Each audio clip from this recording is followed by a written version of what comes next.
sabei que está próximo o verão.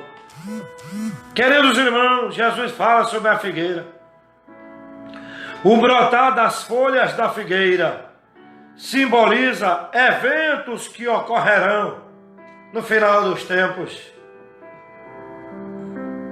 Porém, muitos intérpretes creem que a figueira também representa a restauração de Israel como Estado político ou como uma nação politicamente organizada. Um abração para cada servo de Deus, amigão Edneudo Cândido, aí na cidade do Rio de Janeiro. Deus te abençoe, meu jovem. Deus dê vitória aí na sua casa. Grande vitória de Deus na sua casa. Bem, então, vários intérpretes da Bíblia Sagrada creem que a figueira representa a restauração de Israel como nação politicamente organizada. Aí Jesus disse então: prestai atenção a Israel.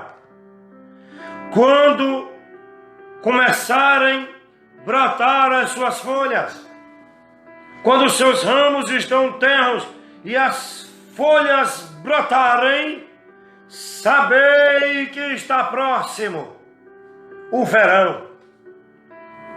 Quando virdes, pois, estes sinais acontecendo na vida de Israel, sabei também que próxima está a minha vinda para tirá-los aqui da terra. Aprendam esta palavra e prestem atenção nas coisas que acontecerão com Israel.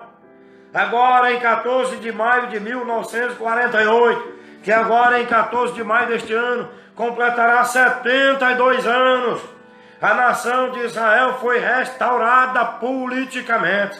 Hoje é uma grande nação, próspera nação, abençoada nação, que voltou à sua terra pátria, a seu território, e está estabelecida lá, politicamente organizada.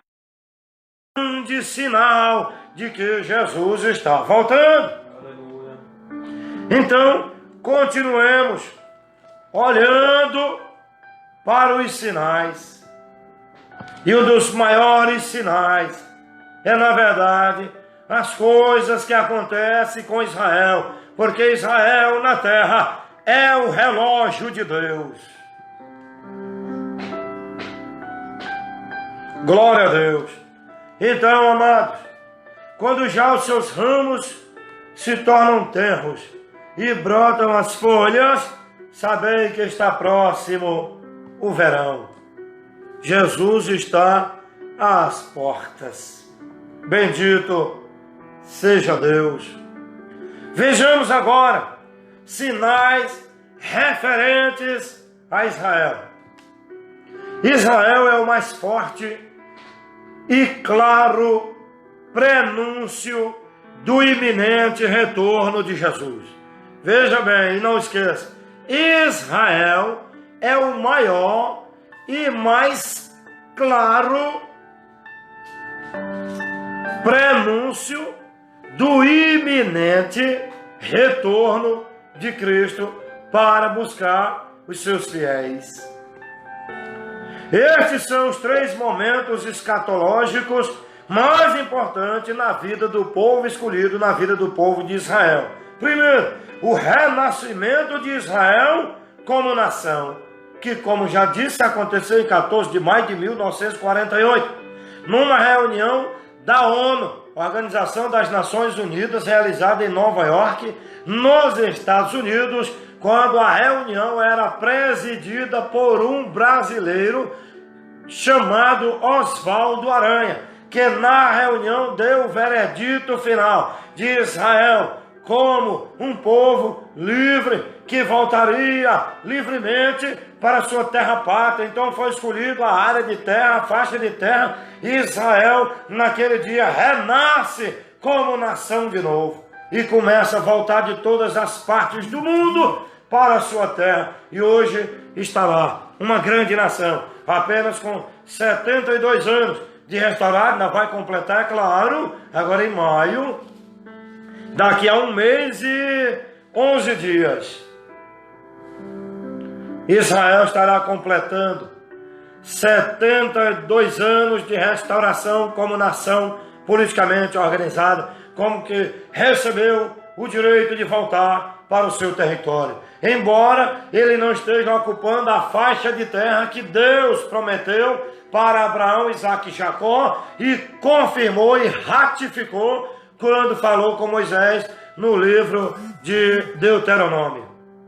Porque a terra de Israel, que Deus prometeu e deu para eles, compreende aquela faixa grandiosa da região do Sinai, que é dividida do Egito pelo Mar Vermelho até chegar nas Arábias, até alcançar o rio Tigre, o rio Eufrate, até as montanhas de Golã, que ficam no sul da Síria, fazendo fronteira com Israel. Então toda aquela área de terra, que é uma área muito grande, pertence a Israel. Ele não ocupa ela agora, mas depois do arrebatamento da igreja, Jesus vem e leva a igreja para as bodas do Cordeiro, 7 anos, 7 preciosos, lindos e maravilhosos anos em que estaremos com Cristo nas bodas do Cordeiro. Enquanto isso, a terra estará vivendo o período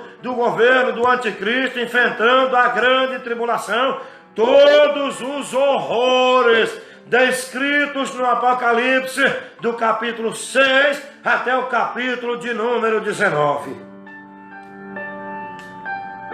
Depois Jesus vem, no final do capítulo 19 e 20 do Apocalipse, Jesus vem, salva Israel do poder do anticristo e do falso profeta, lança eles vivos no lago de fogo, prende Satanás por 1000 anos, põe os seus pés sobre o Monte das Oliveiras, que fica na cidade de Jerusalém. O monte fende-se no meio, abre-se uma parte para o norte e outra para o sul, aparece um grande rio que os arqueólogos já descobriram. Debaixo de Jerusalém tem águas correntes, tem um rio que corre por baixo de Jerusalém.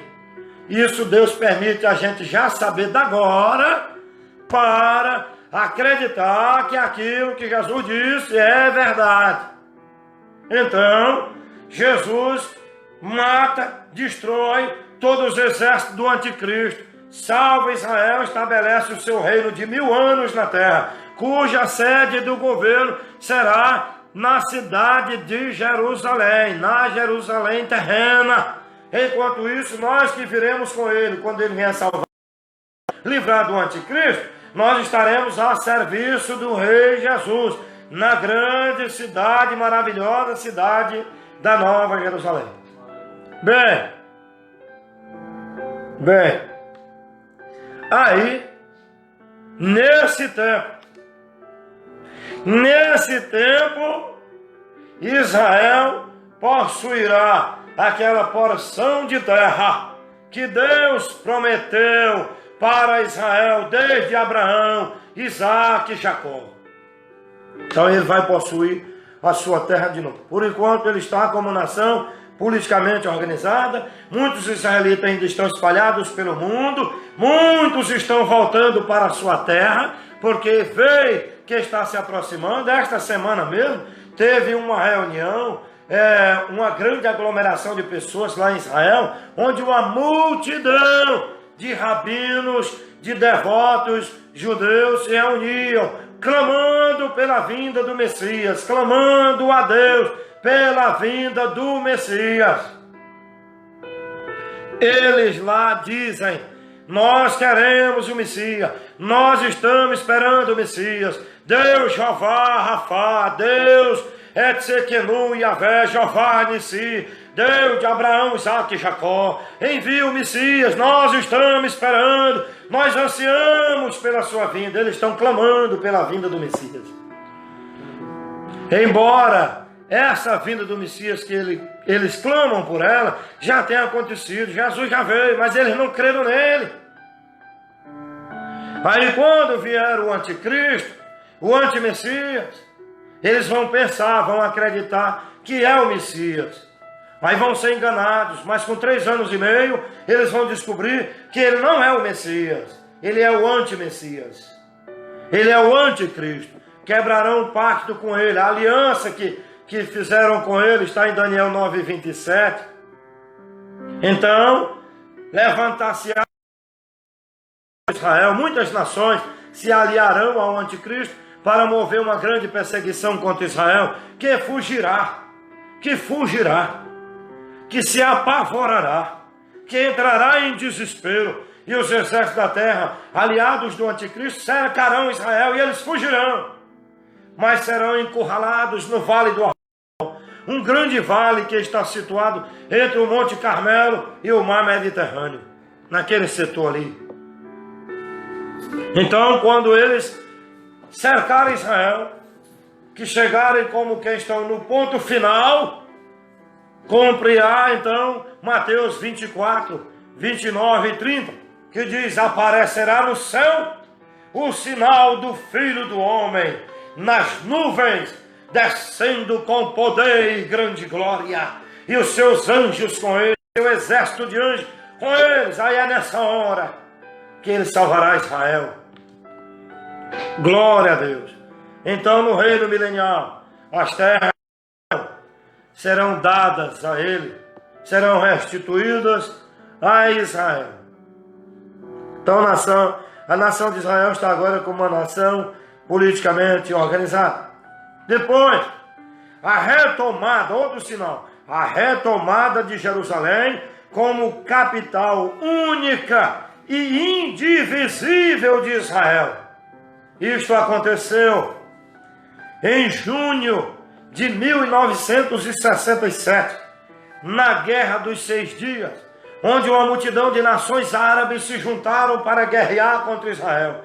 Israel recém-nascida ainda, recém-restaurada ainda, mas com a força e a graça e o poder de Deus para livrar Israel, venceu todas aquelas nações. Israel com um minúsculo exército, um pequeno exército, mas o exército de Deus, estava com Israel. Israel venceu a guerra, causando espanto em toda a terra. E todo mundo pôde ver naquele dia da Guerra dos 6 Dias, em que Israel sozinho, todas as nações abandonaram Israel. Ele sozinho, com um exército muito pequeno, guerreando contra todos os árabes ao seu redor, que vieram com os seus exércitos. Israel venceu. O poder de Deus manifestou no deserto do Negev, e veio grande vitória para o povo de Deus. E o mundo fica pasmo, o mundo fica assustado. Como pode Israel tão sozinho, tão pequeno, recém-nascido, como pode vencer? Aí começa os testemunhos em toda a terra de como foi que Israel venceu aquela guerra. Você pode até acessar depois na internet, colocar a vitória na Guerra dos 6 Dias em 1967, 2 anos antes do nascimento deste que vos fala agora. Deus deu vitória para Israel. Deus dá vitória para o seu povo. Quando o povo se junta em comum acordo para buscar a Deus, confiando em Deus, Deus dá vitória para este povo. Esse negócio aí agora, do presidente da República, convocar, convidar, conclamar, chamar a nação brasileira para a oração hoje, sexta-feira, amanhã, sábado e domingo, jejum nacional, para Deus matar esse coronavírus, para Deus exterminar essa praga, para que nós tenhamos paz em Cristo e possamos voltar às nossas atividades normais, para os cultos, para o trabalho, andar livremente. Isso aí não é outra coisa, meu irmão. Isso aí é, sabe o que? É o poder de Deus. É Deus dizendo: se juntem que eu vou operar na nação de vocês. Ora, jejuma, porque eu sou Deus de vocês. Mãe Jaqueline, mãe Isadora, irmão Jarbas, Deus seja com as vossas vidas. Irmão Everto, irmã Kênia, irmão Silinhas, irmã Isabela, todos que estão juntos conosco nesse momento. A irmã Sônia Maria, irmão Batista, irmão Valdir, irmã Catiane, irmã Valmira, irmão Francisco Roberto. Glória a Deus. Então, amados, um convite para a oração e o jejum. Coisa de Deus. Deixa eu lhe dizer uma coisa que eu aprendi já há algum tempo com a palavra de Deus, com o Espírito Santo. É isto. Toda vez que Deus quer operar um grande milagre sobre uma nação, Deus conclama esta nação para a oração. Veja, Israel passou uma dificuldade muito grande nos dias do rei Josafá. Passou por um momento de aperto. Josafá vai orar ao Senhor e sente pelo Espírito de Deus de convidar a nação para orar e jejuar. Mandou seus emissários pelas terras de Judá, terras circunvizinhas, aí convidar o povo para vir para a cidade de Jerusalém, o centro da adoração a Deus. Aí o povo veio. Quando chegou lá, Josafá contou a história para todos. E então eles se uniram para orar ao Senhor, para clamar a Deus.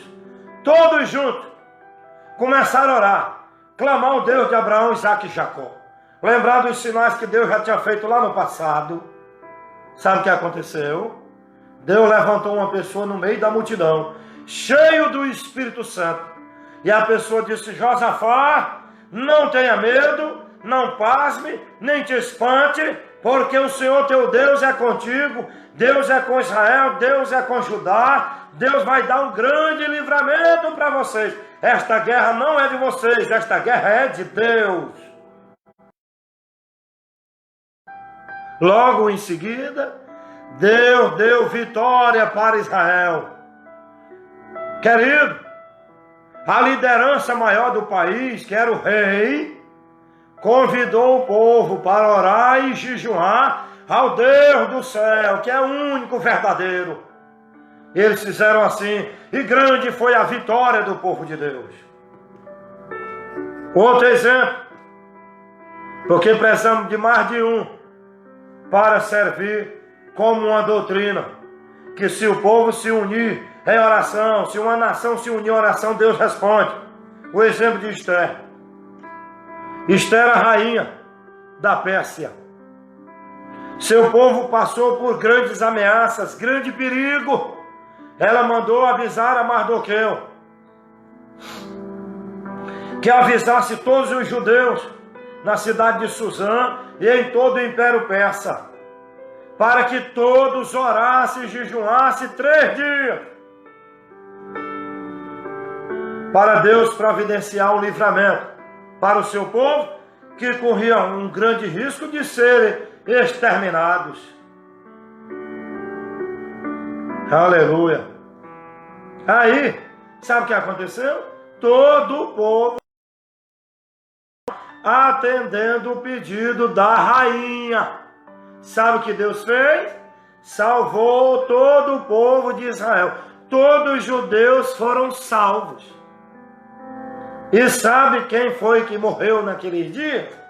A ameaça, o perigo, o inimigo, aquele que tramou a morte dos judeus, foi quem morreu na própria forca que ele preparou.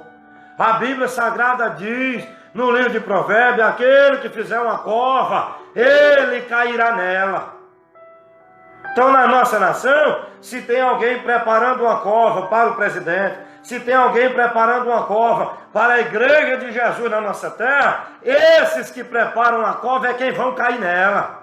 O povo de Deus é de Deus, eles têm amparo na palavra de Deus, eles estão respaldados pelo Deus Todo-Poderoso, que diz assim: eu estou com o meu povo, os meus olhos procurarão os fiéis da terra para que estejam comigo, eu enviarei meus anjos para guardar os meus fiéis, para que não tropece com o seu pé em pedra, eu estarei convosco todos os dias até a consumação do século, não temas, porque eu sou o Senhor, eu te sustento, eu te ajudo, eu te guardo todos os dias, portanto não pasme nem te espante, porque eu te tomo pela tua mão direita e te digo, não temas, porque eu te ajudo.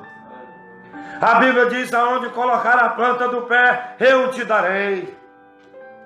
Deus diz: eu te livrarei, porque tão encarecidamente me amou, também eu te livrarei. Diz Deus, diz a palavra de Deus, meus amados. Diz a palavra do Senhor. Bendito seja Deus para sempre. Então, Deus deu vitória no dia de Josafá, quando o rei convidou o povo para orar e jejuar. Deus deu vitória para a nação inteira nos dias da rainha Esther, quando convidou o seu povo para orar e jejuar. Agora deixa eu te contar outro exemplo. Esse aqui é que chama atenção. Sabe por quê? Porque esse rei agora, que convidou mais de 120 mil pessoas na antiguidade para orar e jejuar, nem crente era. Nem crente ele era. Apesar de ter crido na profecia de Jonas. Mas ele não era crente, ele não era adorador de Deus. Mas quando veio a ameaça sobre a sua cidade, capital do império, a cidade de Nínive, sabe o que o rei dos ninivitas fez? Quando ele ouviu a mensagem que Nínive seria subvertida ainda em 40 dias, sabe o que ele fez? Ele acreditou na pregação de Jonas. E ele mandou os seus arautos em toda a cidade, alcançar todo o seu povo e dizer: tirem as suas roupas e vista pano de saco, coloque a cara no pó, joguem terra e cinza nas suas cabeças, e vamos orar, e vamos jejuar ao Deus do céu. Nesses 3 dias, nem homem nem animal come nada, todo mundo sem comer e sem beber, 3 dias. Talvez Deus se volte para nós. Vou até ler para você aqui. Jonas, capítulo de número 3. Jonas está logo depois de Daniel, Osés, Joel, Amós, Obadia. Você vai encontrar o livro de Jonas, capítulo 3. Jonas prega em Nínive, e então se manifesta o arrependimento dos ninivitas. Então a palavra da profecia chegou ao rei, e o rei se levantou do seu trono, tirou de si as suas vestes, se cobriu de pano de saco, e se assentou sobre a cinza, e fez uma proclamação que se divulgou em Nínive por mandado do rei dos seus grandes, dizendo: nem homens, nem animais, nem bois, nem ovelhas provem coisa alguma, nem se lhes dê pasto, nem bebam água, mas os homens e os animais estarão com pano de saco, clamarão fortemente a Deus, viu? Clamarão fortemente a Deus e se converterão. Converter que se arrepender dos seus pecados, cada um do seu mau caminho e da violência que há nas suas mãos. Quem sabe, disse ele, quem sabe se voltará Deus e se arrependerá e se apartará do furor da sua ira, de sorte que não pereçamos. Deixa eu lhe dizer o que foi que aconteceu. Quer ver agora o que foi que aconteceu? Um milagre de Deus. Diz o capítulo 3 de Jonas, verso 10. E Deus viu as obras deles. E Deus viu as obras deles, como se converteram do seu mau caminho. E Deus se arrependeu do mal que tinha dito lhes faria, e não o fez. Glórias sejam dadas ao nome do nosso amado Senhor e Salvador Jesus Cristo. Abração para o irmão Alisson Medeiro, aí da Igreja Evangélica Deus é Amor. Deus te abençoe, meu jovem. Bem, o que acontece? O povo proclamou um dia de oração e jejum nacional nos dias de Josafá. Deus deu a vitória. O povo proclamou dias de oração e jejum nacional nos dias da rainha Esther. Deus deu a vitória. O rei ninivita proclamou um jejum, convidou todos os seus, grandes e pequenos, para orar e jejuar ao Senhor. Deus deu vitória. Agora, no mundo, nesse cenário de hoje, onde o nosso mundo tem mais de 200 nações, um presidente de uma dessas nações, chamada Brasil, convida o seu povo, convida a nação, chama a nação, conclama a esta nação para orar 3 dias, sexta, sábado, hoje e amanhã, e domingo, oração, mas domingo é dia de jejum nacional. E reclamar, Suriama, servo de Deus, deixa eu te dizer. Aquelas coisas que aconteceram naquele tempo e estão registradas na Bíblia, estão hoje acontecendo aqui diante dos nossos olhos. Um rei, um presidente, um chefe maior de uma nação convidando todo o seu povo para orar e jejuar.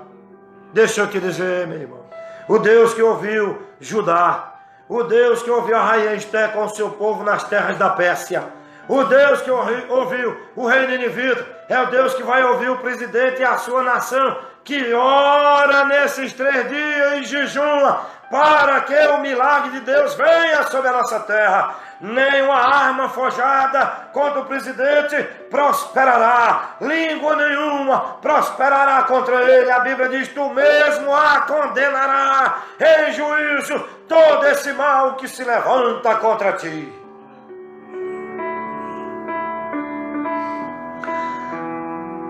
A vitória é nossa, em nome de Jesus. Que o diabo queira ou não queira, que o comunismo, o esquerdismo queira ou não queira, a vitória é nossa, a vitória é do povo de Deus. Se a coisa piorar aqui na terra e não der mais, Jesus tira nós daqui. Mesmo assim, a vitória ainda é nossa, porque quando ele tirar daqui, não é porque nós não vamos mais ter nada no mundo, não. Nós vamos para uma pátria muito melhor, muito maior, gloriosa, o céu, a Nova Jerusalém. Nós estaremos bem para a honra e a glória de Deus. Bendito seja Deus. Então, amado, Jesus vem. Jesus vem. Da igreja do Senhor, convido todo o povo de Deus aqui, que já faz dia que vem orando, mas que ainda ore hoje, que ore amanhã, sábado, dia 4, e dia 5, oração e jejum, no nome de Jesus, para Deus sacramentar a vitória do Brasil. E nisso vamos orar pelo mundo também. Abraço, irmão Rejane, irmão Petrônio Coelho, um abraço para o senhor e a sua família. Louvado seja Deus. Bem, irmão, terceiro sinal referente a Israel: renascimento de Israel como nação soberana, ou seja, a volta dos judeus à sua pátria foi um dos maiores milagres de todo o tempo. Lá no livro de Deuteronômio, que é o 5º livro do Pentateuco, a palavra do Senhor diz lá, sabe o quê? Pelo mundo. Mas Deus disse: mas eu trarei ele de volta como em asas de águia. Que aparelho grandão é esse que voa aí pelo espaço, que tem umas asas muito grandonas, que parece uma águia? Tem ou não tem? Levando Israel de volta para a sua terra. Tem ou não tem? As nações israelitas, o povo israelita, aliás, voltando de todas as nações para a sua terra de avião. Deus é fiel, irmão. Deus é fiel. Oh, glória. Então, amado, eis o que diz o profeta Isaías acerca disso. que o povo voltaria. Pode uma nação nascer num só dia? Nenhuma outra nação pode, mas a nação de Israel sim. No dia 14 de maio de 48, naquela reunião da ONU, presidida pelo brasileiro Oswaldo Aranha, nasceu naquele dia uma nação. Num dia nasceu uma nação, Israel. Isaías faz a pergunta e ele mesmo responde no livro que leva o seu nome. Lá está a resposta. Então, há 72 anos atrás, depois, veja bem, depois de 1878 anos de expatriados, Israel nasce como uma nação de novo. Depois de 1878 anos, disperso pelas terras, nasce Israel de novo. Irmão, deixa eu lhe dizer uma coisa grandiosíssima, baseada nisso aqui. Passe o tempo que passar, aconteça o que acontecer, mas Deus cumprirá a sua promessa para o seu povo, para a sua vida. Então, querido homem de Deus e mulher de Deus que me assiste, aconteça o que acontecer, passe o tempo que passar, a promessa de Deus na tua vida vai se cumprir. Não chegou o nosso fim. Alguns anos atrás, um homem de Deus estava orando nos Estados Unidos. E ele, na sua oração, clamava e dizia: ó Deus, como é que nós vamos alcançar o mundo com a pregação do Evangelho?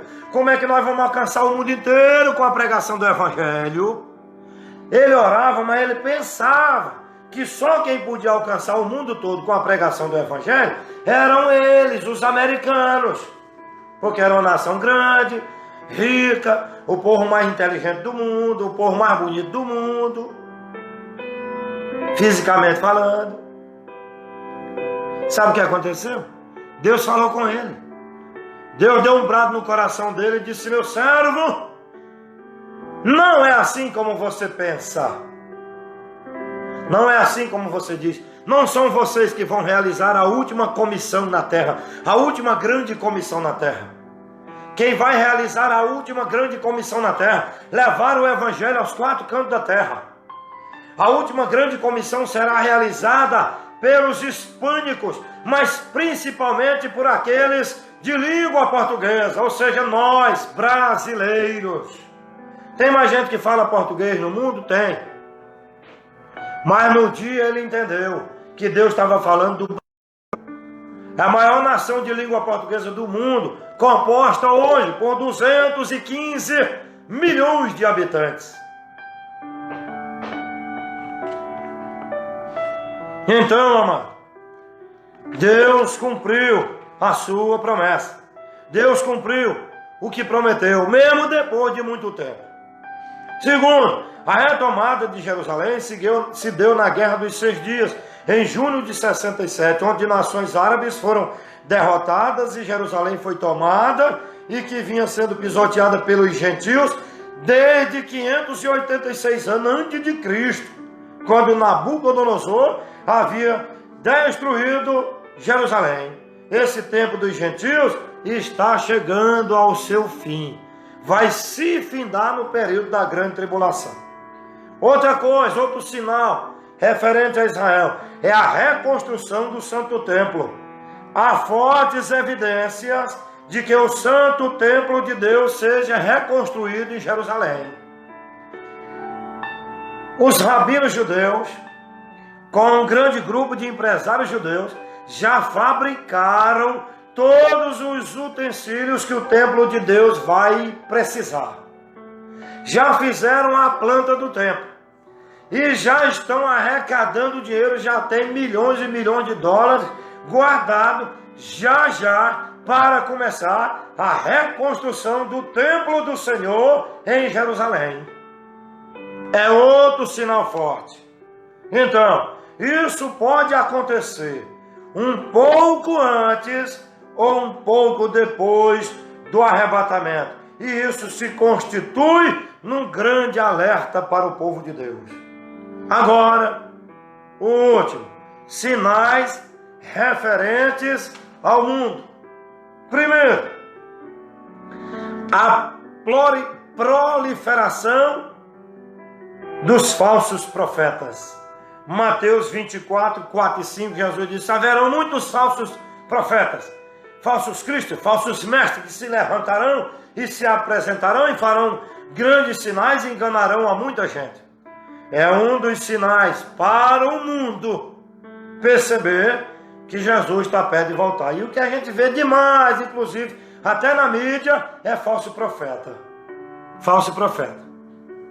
Então, a proliferação de falsos profetas, Mateus 24. Segundo, guerras e conturbações internacionais, Mateus 24, 6 e 7. Nação contra nação, reino contra reino, guerra, rumor de guerra, fomes, terremotos e pestes em vários lugares. Nós já temos milhares e milhares de terremotos registrados aí na história. Nunca aconteceu terremoto no mundo inteiro mais do que de 50 anos para cá. Nunca. Todos os terremotos que aconteceram só de 50 anos para cá são mais do que todos os terremotos de que se tem registro do passado. Sinal da vinda de Jesus. Ele disse: terremotos em vários lugares. Não é só no Japão, não é só na Indonésia. Alguns anos atrás aconteceu um terremoto tão grande na Indonésia que a ilha de Krakatoa, que tinha 39 mil habitantes naquela ilha, era uma cidade, aquela ilha afundou, submergiu todinha no grande mar, por causa do grande terremoto que deu. Acabou tudo lá. Tivemos vários terremotos no Japão, na China, na África, terremotos terríveis na Itália, terremoto na Grécia, terremoto nos Estados Unidos. Nos Estados Unidos tem dado alguns terremotos, assim, de tempos em tempos, que já começou a abrir, foi uma vala muito grande na terra americana, lá no estado da Califórnia, que é o estado maior que tem nos Estados Unidos. E essa fenda, essa vala, é chamada de a fenda de Santo André. Entendeu? E está correndo o risco de daqui a alguns anos, se tiver mais terremoto, conseguir separar uma grande parte do estado da Califórnia e essa parte do estado submergir no grande mar. Que tal? Muitos nós já tivemos. São sinais para o mundo da vinda de Jesus. Terceiro sinal para o mundo: a perseguição aos discípulos. Mateus 24 e 9. Odiados, perseguidos por causa do meu nome. Quantas são as pessoas em vários lugares do mundo que dizem: esse pastor é um louco, esse pastor é um esclerosado, é perturbado, é fanático, é não sei o que. Aí persegue alguns aqui, persegue os crentes aqui, persegue no interior, persegue crente na Síria. Esse movimento aí do extremismo islâmico matou milhares e milhares de cristãos lá, tentando forçar eles a negar a sua fé nas terras da Síria, no Iraque, no Irã, no Afeganistão, no Paquistão, na Índia, na China, na Rússia, na Coreia do Norte. Não pode nem ter Bíblia, quanto mais dizer que é crente lá. Os cristãos estão sendo perseguidos.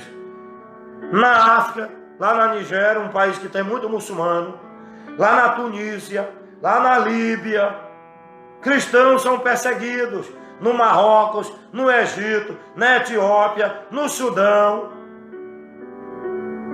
são perseguidos. Então é outro sinal para o mundo: perseguição aos discípulos. Quem não viu aí na mídia, cristãos colocados de joelhos, encapuçados, para negar o nome de Jesus, e não negam, eles fuzilam, eles decapitam. Sinais da vinda de Jesus para o mundo. Outro, aumento de escândalos na igreja de Cristo. Mateus 24, 10 e 11. Isso tem acontecido muito em muito lugar. Quantas coisas terríveis têm acontecido por aí?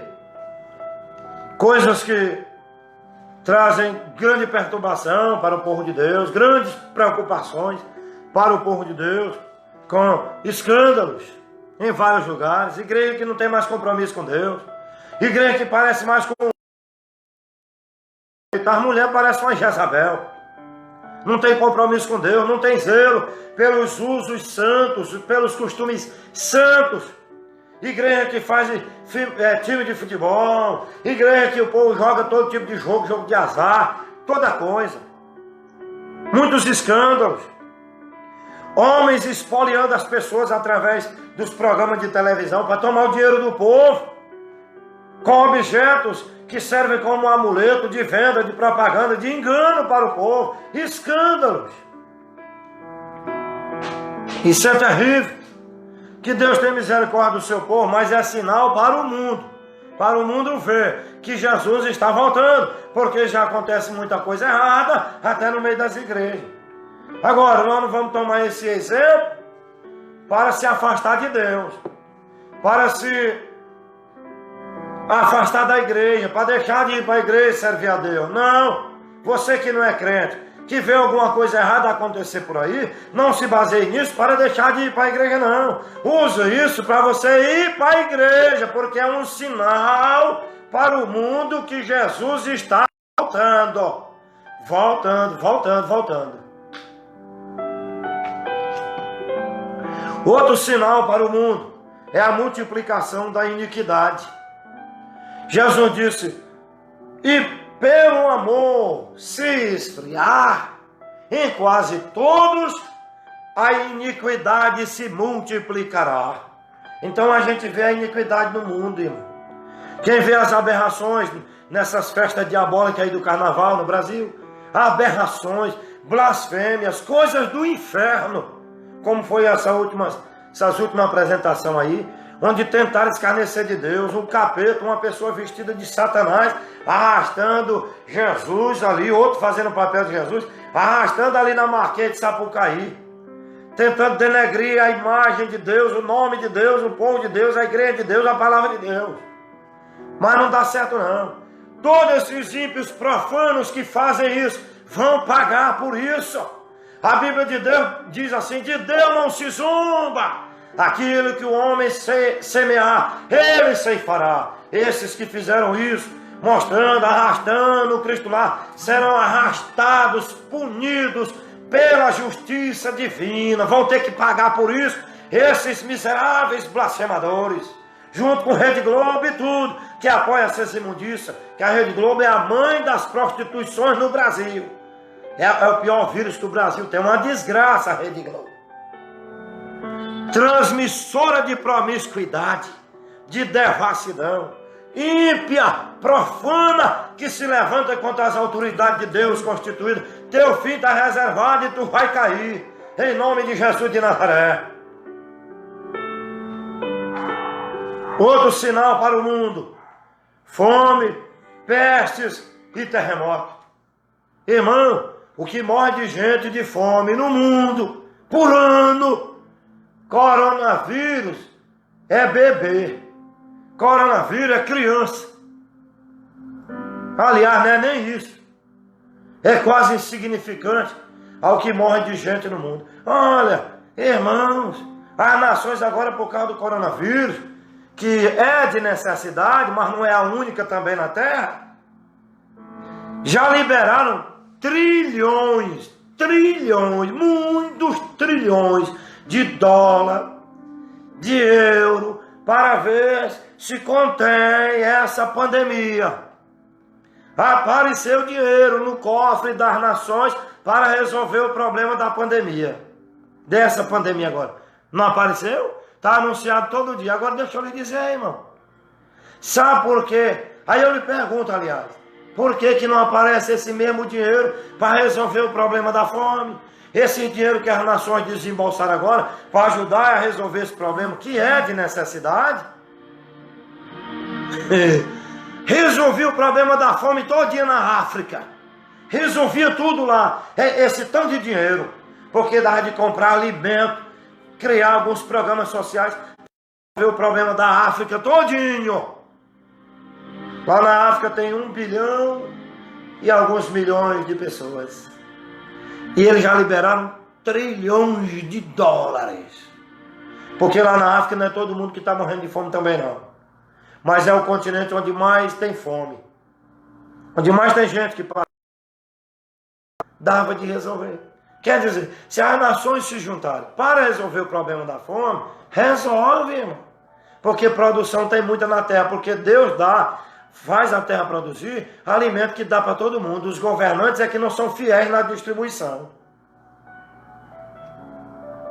Pestes também em vários lugares. Esse negócio de coronavírus é um tipo de peste, dessas que Jesus disse que ia ter em vários lugares, terremotos, já falei. E outro sinal para o mundo é a propagação universal do Evangelho. Mateus 24, 14, Jesus disse, quando este Evangelho for pregado em testemunhas a todas as gentes, por todo o mundo, então virá o fim. Olha, o Evangelho é pregado pela televisão, é pregado pela internet, é pregado pelo telefone, é pregado nos cultos da igreja, no culto de rua, evangelismo pessoal, distribuição de folheto, cruzadas evangelísticas. O Evangelho está sendo pregado no mundo inteiro. Há testemunhas a todas as gentes, só não vê quem não quer. Só não acredita em Jesus hoje na terra quem não quer. Mas o Evangelho está sendo pregado em todo lugar. A pessoa sabe acessar a internet para olhar todo tipo de coisa. Por que que não digita Evangelho na internet? Aí clica lá para abrir sobre o Evangelho para ver. Porque qualquer lugar do mundo inteiro onde uma pessoa acessar a internet e colocar o nome Evangelho, o Evangelho aparece no celular. Então, porque não quer. Como sabe buscar outras coisas? A oportunidade está aí. A porta está aberta para o mundo inteiro. Bem, meus irmãos, a nossa conclusão. Mesmo existindo alguns povos não alcançados, não ignoremos que em termos universais o Evangelho já chegou aos confins da terra. Não sabemos quando, porém temos certeza que Jesus não tarda em voltar. Mateus 24, 6 diz, devemos estar prontos. Você está preparado? Cada um de nós sabe se está preparado ou não. Se você não tiver, se prepare. Se você não tiver, vá orar, vá ler a Bíblia. Se ajoelhe aos pés do Senhor, peça perdão pelas tuas faltas, porque Deus é misericordioso. A Bíblia diz que Deus é rico em perdoar. Deus vai te perdoar. Glória a Deus. Então, amado, devemos estar prontos. Você está pronto? Oremos ao Senhor, que nos ajude a estar vigilantes, discernindo os sinais e interpretando os últimos acontecimentos desta nossa era. Deus abençoe a tua vida, Deus te guarde hoje e sempre. Se houver alguma pessoa dos que nos assiste agora, que quiser aceitar a Jesus como Senhor e Salvador, eu te convido. Olha, querido, Jesus é a única esperança pessoal de alguém. Jesus é a única esperança das nações. Só Ele perdoa, só Ele cura, só Ele sara, só Ele salva. Jesus salva, cura, batiza com o Espírito Santo e breve vem buscar o seu povo. Você quer ir com Ele? Então esteja preparado. Se alguém quiser aceitar a Jesus, pode dar um sinal para a gente ver aqui na telinha, ou então procurar, dar um sinal para alguém que está aí perto de você agora assistindo o culto e diga, eu quero. Tem a nossa amiga Nita, eu quero mandar um abraço para a Nitinha aí, nossa amiga. Deus te abençoe e guarde. Eu não sei se a senhora já é evangélica. Se não for e a senhora quiser aceitar Jesus agora, dê um sinal aí para me ver aí na telinha e eu vou orar por você. Abraço para o irmão Charles, está chegando agora, Charles Clay Oliveira Guimarães. Abraço, meu jovem, estamos com saudade. Um abração para Marinúcia, nossa missionária amada, serva do Senhor. minha digna esposa. Abraço para Josiane Carvalho. Deus te dê vitória, e vitória forte, grande e permanente. Irmão Francisco Alberto, irmão Lélia aí no São José, diácono, coordenador da área aí da Filadélfia. Um abraço, meu João, para o senhor, para a irmã Vânia, Naum, Nívia e todo o povo de Deus que está aí sob seus cuidados. Se tem alguém que quer ser crente agora, dê um sinal aí para a gente orar. Queremos orar pela sua vida, no nome de Jesus. Abração aí para o irmão Eanes, em Presidente Dutra. A irmã Tereza Dias, na cidade de Teresina, capital do estado do Piauí. Roberto Menezes, aí em São Paulo. A irmã Loiane Oliveira, aí no Distrito Federal. A Lorivânia, um forte abraço. Deus te abençoe, em nome de Jesus Cristo. Abraço para Sâmia Gomes. A irmã Cátia Silva, ali na cidade de São Paulo. Vê onde nós estamos, meu irmão. Olha de onde estamos. A irmã Cátia está lá em São Paulo, do outro lado do Brasil, e nós aqui no Maranhão, na cidade de Fortuna. Pai do Senhor, irmã Cátia, Deus te abençoe e te dê vitória em tudo. Irmã Elisete Barra, irmã Rejane, irmão Pierre, irmã Nilson, irmã Valdiva, irmão Everto com a sua família. Enfim, todos os irmãos que estão junto conosco nesse momento. Eu quero convidar aqui o nosso obreiro auxiliar, Gustavo, para louvar a Deus com mais um hino.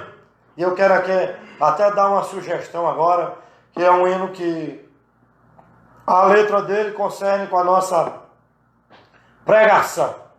É o hino Juízo Final. Irmão Gustavo, eu acho que ele tem aí, não tem, irmão? Não, aqui no YouTube ligeiro. Certo, irmão Gustavo está olhando aqui o playback aqui do hino, e ele vai cantar agora para nós, o povo de Deus aqui, para a glória do Senhor. Cantar o hino Juízo Final, que é um hino que é de grande advertência para o povo de Deus.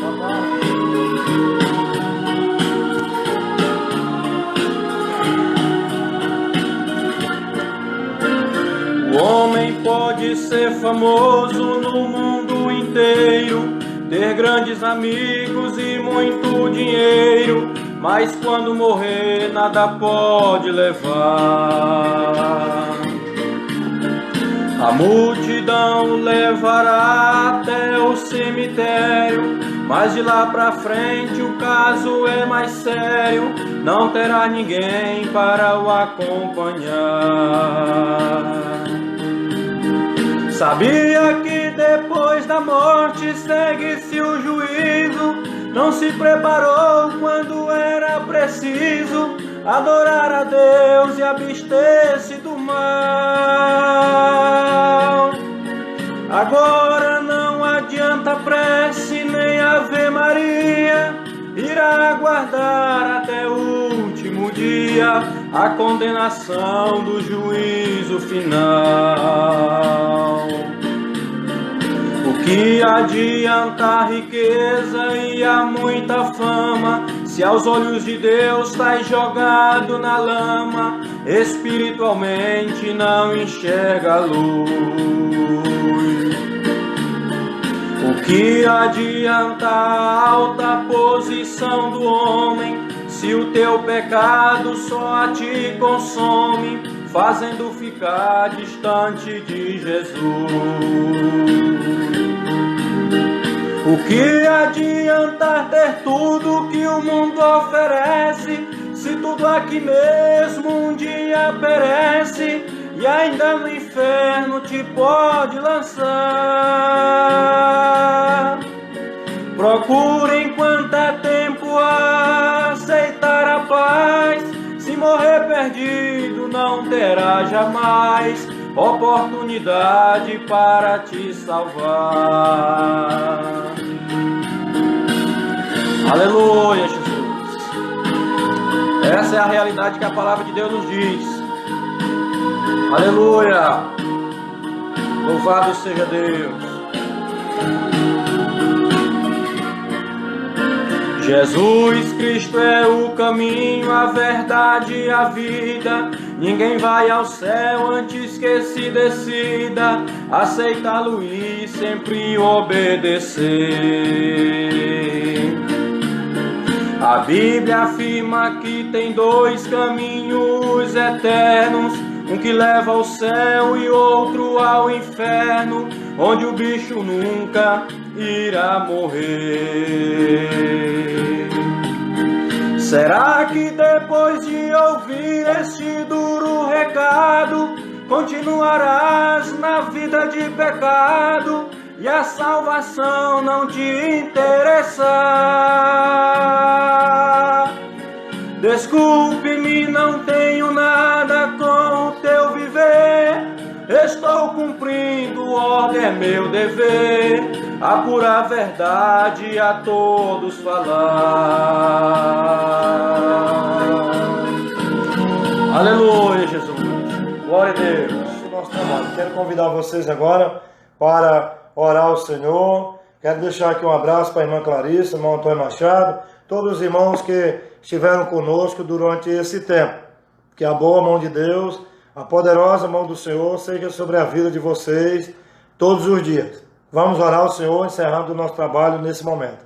Pai santo e amado, Deus eterno, poderoso, Criador dos céus e da terra, clamo a Ti, Senhor, em prol da vida do Teu povo. Guarda cada um deles, livra de todo mal, dá paz, saúde, alegria no Espírito Santo, que a mão poderosa e a graça gloriosa do Senhor seja na vida de cada um deles. Pai santo e amado, a nossa esperança está em Ti, a nossa confiança está em Ti. Abençoa o Teu povo, as nossas famílias, a nossa cidade, a igreja no Brasil, de maneira geral, o Brasil, Senhor.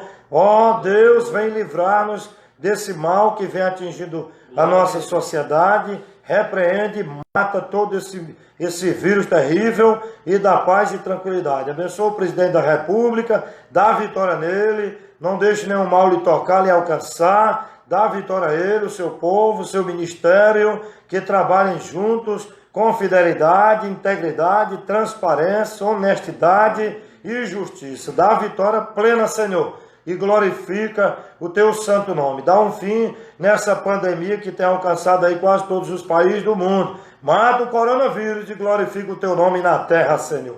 Em nome de graça por tudo. Amém.